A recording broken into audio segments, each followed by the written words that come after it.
a gente sabe que a preocupação tem que ser o ano inteiro, mas é no carnaval que o número de casos aumenta. Então aqui, né, para o nosso Papo de Quinta, eu recebo a ginecologista Andréa Larissa e também o sexólogo André Memória. Bom dia para vocês, mais uma vez. Super importante a gente falar sobre esse assunto, né, em qualquer época do ano, mas especialmente nessa época. O que acontece para que nessa época o número de casos seja ainda maior, né, nessa época do ano? O que acontece, gente? Na verdade, Bruna, as pessoas elas estão mais livres, né, curtindo o carnaval. E muitas não refletem sobre a responsabilidade com a prevenção e os cuidados em saúde. Então, é uma coisa que a gente deve ressaltar o ano inteiro, mas nessa época do carnaval, algumas vezes a bebida, a emoção, e as pessoas realmente esquecem as formas preventivas, que são muito importantes. Entendi. André, tem essa questão de relacionamentos passageiros, né? Essa coisa, claro que a gente não vai julgar, cada um faz aquilo que acha melhor para si, né? Mas acontece bastante no carnaval. Sim, culturalmente o carnaval é aquele momento de eu vou extravasar, né? Aqueles blocos que homens vestem mulheres, né? Que é muito comum, não só aqui em João Pessoa, no Brasil inteiro. Ou seja, é uma época que as pessoas pensam, eu vou mostrar minha cara e vou fazer o que eu quiser, vai dar tudo certo, vai ser maravilhoso. Então, a gente esquece muitas vezes ou não se previne. Isso em vários aspectos, o sexual é um deles também.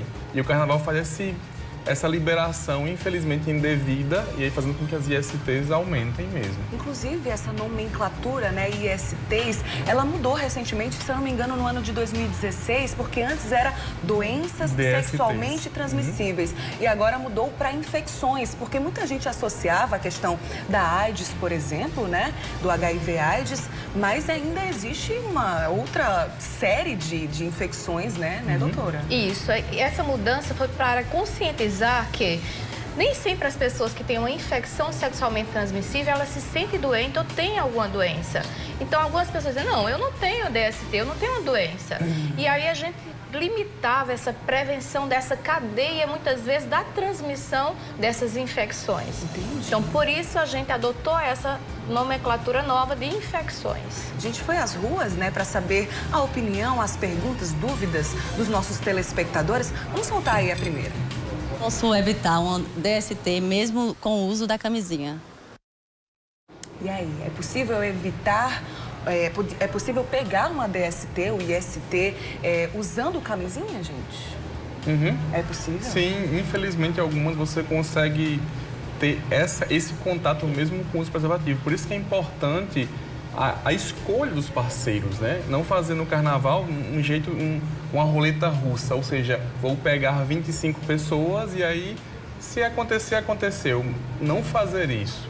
Porque mesmo com esse contato, mesmo com o preservativo, mesmo com a prevenção, algumas ISTs, elas extrapolam isso. Então, não dá pra gente simplesmente sair por aí, né, com qualquer pessoa. E essas ISTs, elas não têm cara, né? Não tem como a gente dizer aí, mostra o seu exame primeiro, pra gente dar uma olhadinha aqui pra ver se rola. Não tem como, né, doutora Andréa? Não tem como. A gente sabe que algumas doenças a gente consegue até definir o tempo de contágio. Por exemplo, na sífilis, foi 3 semanas pelo menos o contágio. Na gonorreia, 1 semana. Mas, por exemplo, o HPV, o herpes, o HIV, a gente não sabe nem precisar quando foi o contágio. E realmente não existe, cara. Pode ser passado de homem para mulher, de homem para homem, mulher para mulher. E é importante dizer que a camisinha, ela diminui bastante, mas ela não protege 100%. Porque muitas vezes a pessoa usa a camisinha, mas tem um contato com a secreção. A bactéria, o vírus, ele está lá na secreção. E a gente tem que saber que todas as formas da relação sexual, elas podem transmitir, não só com a penetração vaginal. Então, cuidado tem que ser, gente, é segurança, é saúde e a gente tem que realmente praticar um sexo seguro, uma sexualidade segura. A gente está falando aqui sobre saúde, né? Mas é super importante falar sobre aspectos comportamentais, né, André? Tem gente que se resguarda o ano inteiro e acaba extrapolando no carnaval. Ah, vou pegar todo mundo mesmo, tô solteira, às vezes nem tá, né? Não sei. Mas o que acontece, assim, para essa virada de chave tão brusca nesse período que dura o quê? 4 dias? É um pouco isso que eu te falei agora, Bruna. As pessoas entendem o carnaval como uma época de extrapolação, né? Isso é natural, comum acontecer, Sim, culturalmente acontece, né? Inclusive, existe aquela cultura que os casais, vou separar no carnaval para depois voltar. Um vale carnaval agora, Um vale carnaval, exatamente. E aí, por quê? E aí, é uma questão que envolve muitos aspectos, porque as relações, elas não são tão simples quanto as pessoas pensam, vão ser monogâmicos e tudo vai dar certo. Os casais não conversam, alguns queriam ter esse vale carnaval ou um vale night algumas vezes e não conversam. E aí o carnaval, ele vira esse momento de libertação.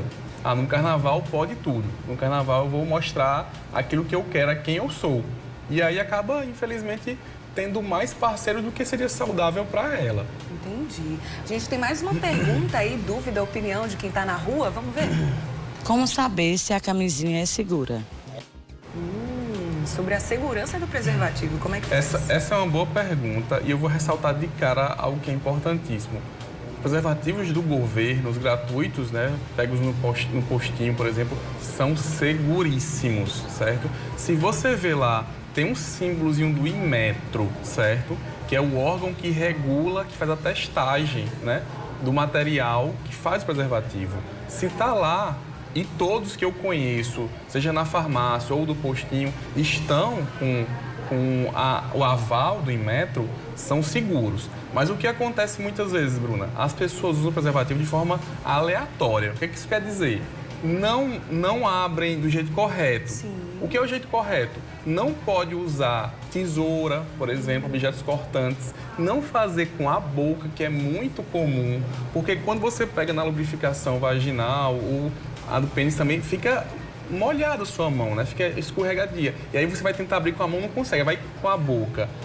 O preservativo é muito sensível, então qualquer coisa pode rasgar ou fazer uma microfissura que você nem percebe. Entendi. E aí a eficácia daquele produto se foi. Não tem nada a ver com a marca, tem a ver com o mau uso do preservativo. Entendi. Lembrando para quem está em casa, né, que você pode participar aqui do nosso Papo de Quinta, enviando suas perguntas, sua opinião sobre esse assunto, talvez até alguma experiência que você já teve em algum carnaval, por exemplo.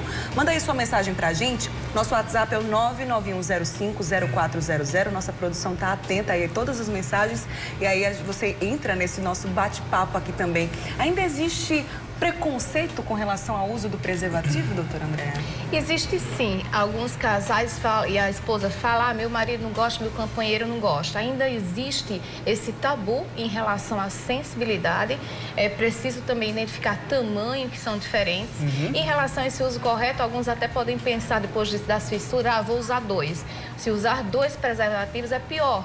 A chance de romper é mais ainda. Então, preservativo é para ser usado correto, com pênis em ereção. Então, essa forma, ter o cuidado para a unha não rasgar e formar essa microfissura, né? Mas existe ainda muito preconceito. Mas, gente, sexo seguro tem que ser conversado e tem que ser seguro para todo mundo. E o importante é, assim, que a gente está diante de uma cadeia de transmissão.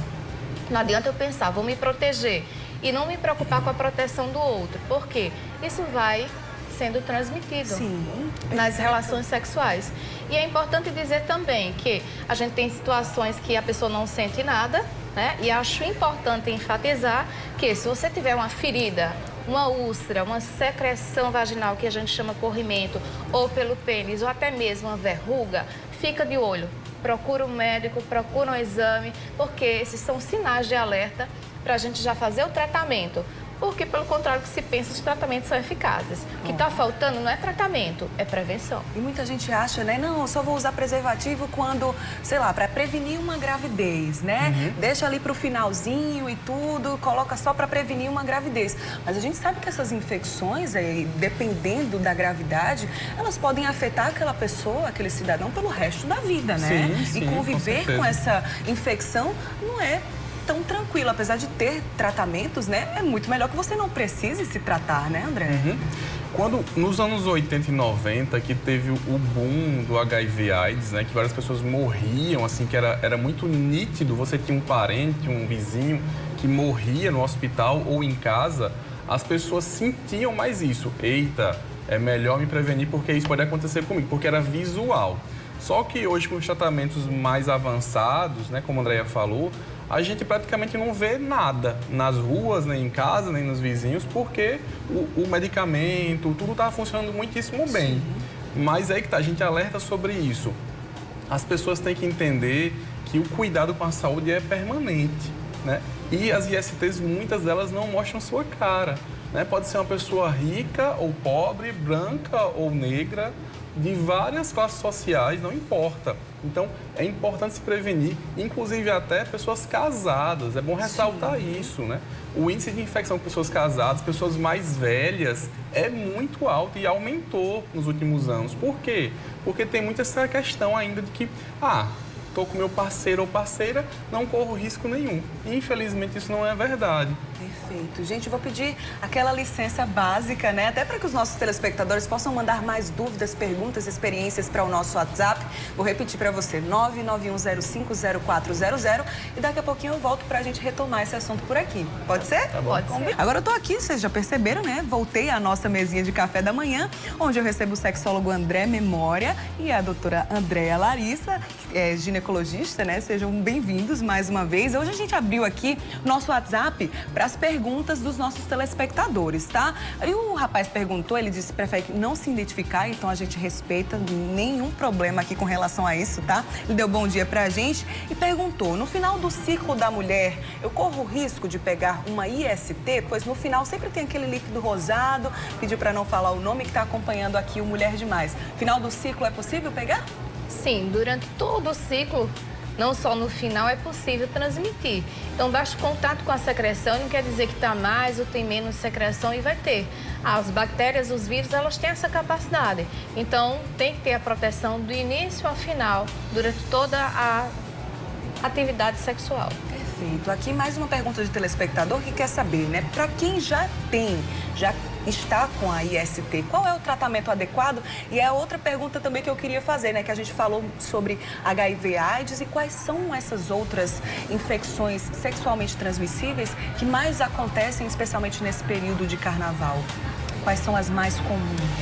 Em relação ao tratamento, vai depender de qual tipo da infecção ela tem, tá? A gente tem desde um comprimido, a gente tem até doses únicas para algumas infecções, até as formas injetáveis, tem que ir para as injeções e internar. Então, a gente tem que, primeiro, tem alguma dúvida? Faz o exame.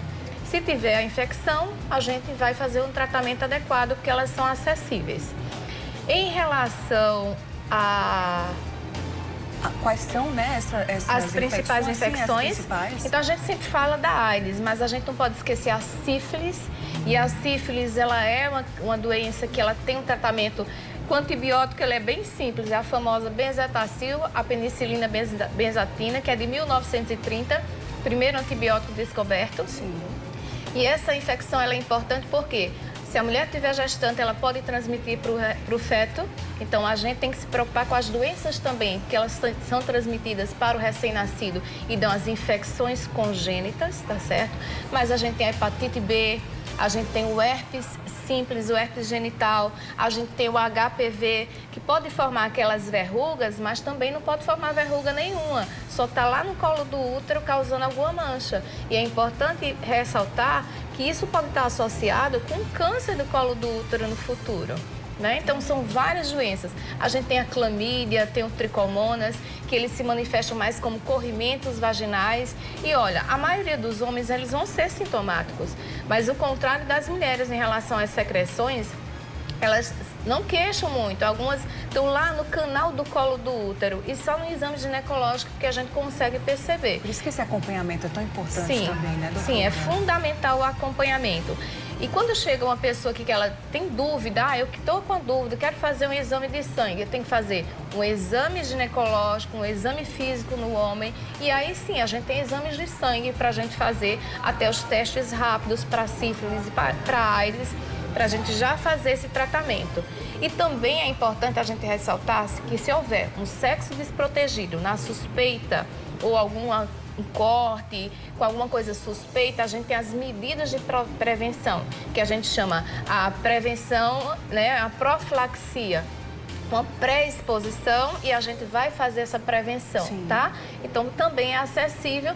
Se a pessoa teve um relacionamento, está na dúvida, faz o exame e procura os serviços de infecções sexualmente transmissíveis, que esses tratamentos também estão disponíveis. Perfeito. O André falou sobre a questão da segurança, né, do preservativo. Teve uma pergunta aqui de telespectador também, perguntando o que fazer quando esse preservativo estoura. Tem que tomar a pílula do dia seguinte ou toma alguma outra coisa? Primeiro lugar, existe essa possibilidade de estourar mesmo, André? Sim, claro, com certeza. Ela é muito evidente, é muito comum, inclusive, graças ao mau uso. Por exemplo, um aspecto que eu nem mencionei, mas que é muito comum, as pessoas não apertam a pontinha, muitas vezes, do preservativo. E aquele também é um item de uso obrigatório, ou seja, apertar aquela pontinha pode fazer a diferença entre estourar e não estourar, né? Sim. Como a Andrea falou muito bem, usar dois não vai fazer ficar mais seguro, porque o atrito entre o látex dos dois vai piorar a sensação e a situação de possível rompimento vai ser muito mais comum, né? Então não façam isso. Se vocês forem utilizar, vejam, tem vídeos no YouTube ou até a orientação que eu já estou passando aqui, façam o uso devido do preservativo, porque é muito comum estourar se você não utilizar bem feito. Utilizando da maneira correta, não tem como acontecer. Tem como, certo? Sim. É bom falar isso. Todo método contraceptivo ou de prevenção às ISTs, exatamente, tem falhas, é importante. O que a gente fala e orienta é para que essa porcentagem de falha seja cada vez menor. Por isso que é importante você selecionar parceiros, você não fazer sexo de qualquer forma, porque sempre pode haver falhas. Então, caso haja alguma falha, como a Andrea falou muito bem agora há pouco, procure o sistema de saúde, o posto, se oriente com o seu médico para que você busque o tratamento e as possíveis profilaxias que vão te ajudar. Maravilha, né? Só reforçando para quem está em casa, o carnaval está chegando. Você pode extravasar? Pode, mas toma cuidado, né? Porque dependendo aí da maneira que você for se relacionar, você pode ter que tomar cuidados para o resto da vida e precisar de um tratamento adequado. Se você se precaver direitinho, não vai precisar disso, né, pessoal? Muito obrigada, viu, pela participação. Obrigado também. Tô sabendo que a gente vai manter essa parceria aqui com mais frequência no Mulher Demais, né? Que É bom. sempre um prazer, né? Bom demais, porque a gente fica bem informado com vocês também. Vocês vão pro IGTV depois? Criar mais dúvidas? Vão? Então vai lá, ó. Depois do programa, acessa o @Correio TV lá no Instagram e os nossos convidados vão passar por lá também para tirar mais dúvidas sobre esse assunto por lá, tá? Gente, muito obrigada mais uma vez, viu? Até